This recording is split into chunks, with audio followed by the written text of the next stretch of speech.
Here we have these stories that are supposed to just be myths and allegories. They're not real. And yet real cities are mentioned. Real rulers are mentioned. Real events are mentioned. And so when I was cross-referencing all of them, I started to put them all together and recreate the timeline of this ancient world and what happened to them, what they experienced, what they said about where we came from, like who we are. And as that unfolded, it led me to Lake Vaughan and then opened up this entire rabbit hole because I had already been studying megaliths and this type of work around the world, not monoliths like Stonehenge, highly precise megaliths, like for instance, the Valley Temple in Egypt or Ollantaytambo or Sacsayhuaman in Peru or Pumapunku in Bolivia, or where you have very large or often very well cut stones, very, very beautifully done, usually a very hard type of stone, not something soft.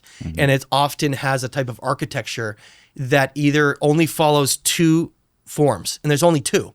There's either the very, very 90-degree angle kind of sharp look, and then there's the really polygonal natural look like we see in, for instance, Sacsayhuaman, where it's like big pillow. I'm sure you've seen that. Oh my God, it's the crazy. Huge pillow stones. And how they all magically fit together, mold together. Right. It's like you took hot rocks and just squished them together. Exactly. And that's what we're investigating, is also how those things could have even been done. But the point is that when I was studying all of those around the world and looking at the symbols, they sometimes had symbols and other times it was just a signature of stonework, I found what I believed was the most important key of all, which is why I'm calling the documentary The Missing Key and my book The Missing Key, is that I believe that Lake Vaughan is the origin of all of it. What's Lake Vaughan? Lake Vaughan is a lake in eastern Turkey.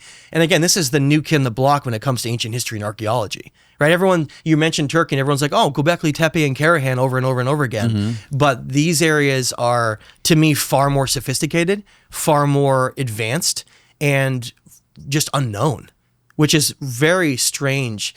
And they're a lot newer. I think part of the problem with these sites compared to Göbekli Tepe was found, before around 1940s. It's been around a long time. Right. Whereas, for instance, those underwater ruins that we're about to talk about under Lake Vaughan, they weren't found until 2017.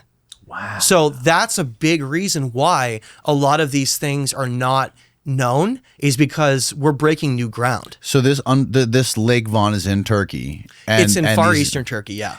And there was underwater ruins found in 8 years ago.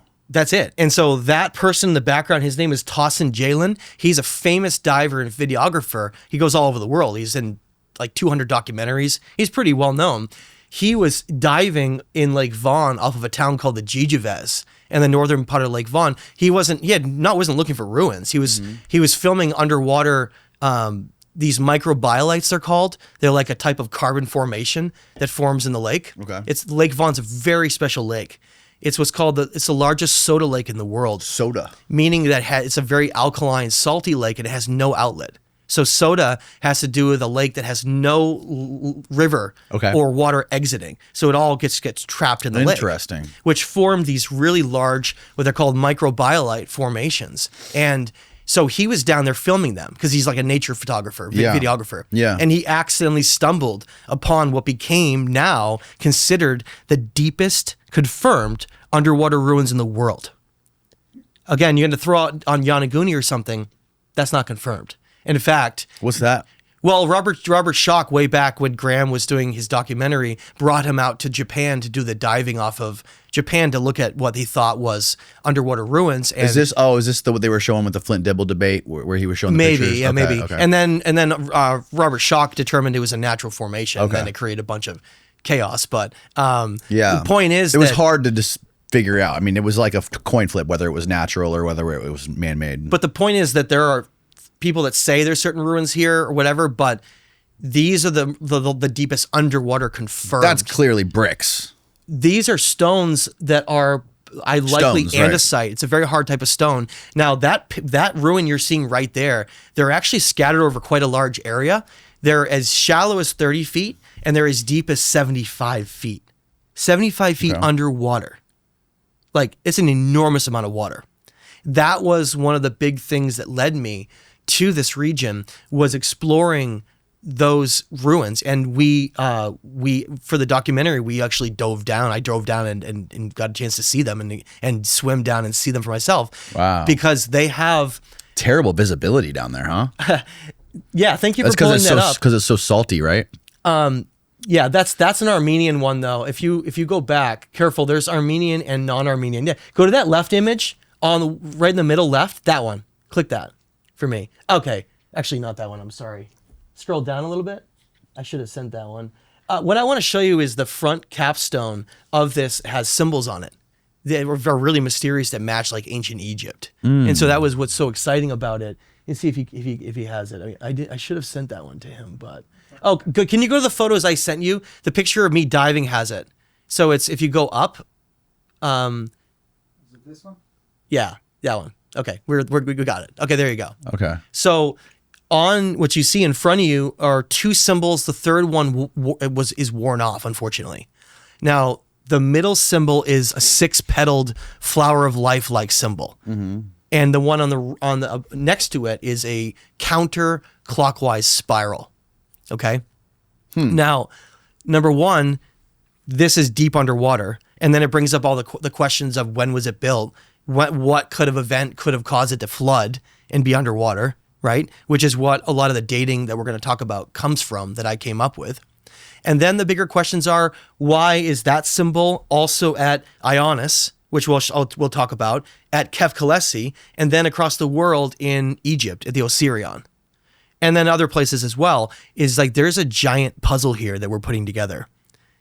A global lost civilization that seemed to be sharing knowledge all around the world, all had connections to it, and they were systematically destroyed and wiped out. And we have ample evidence showing that occurred during what was called the Older and Younger Dryas, which was during the end of the Pleistocene, the beginning of the Holocene, when the last ice age ended. And what we're being falsely told by scientists is that, number one, and these are unfortunate, but science has some real things it needs to get past. The first thing is not everything is linear.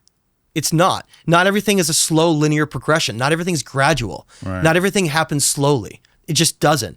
We look at ice core samples from Antarctica and Greenland, it's right there. And that's why when people are talking about how warm it is right now and all these things, I'm like, what are you guys talking about? Go look at a Greenland ice core and see how much warmer it was when it spiked during the older Dryas. Wasn't it much warmer than it is now during like the Renaissance period? Yeah, it's that too.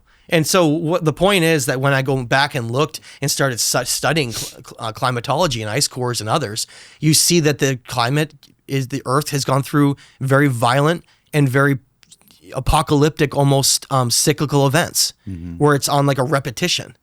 And that's why the Earth goes into ice ages and then retreats, and then it happens over and over again because there's a cyclical nature to the Earth going through those. And the problem is that when it goes from an ice age to a non-glaciated period, usually it comes with crazy disasters. And we've never experienced anything like that in the last 11,500 years.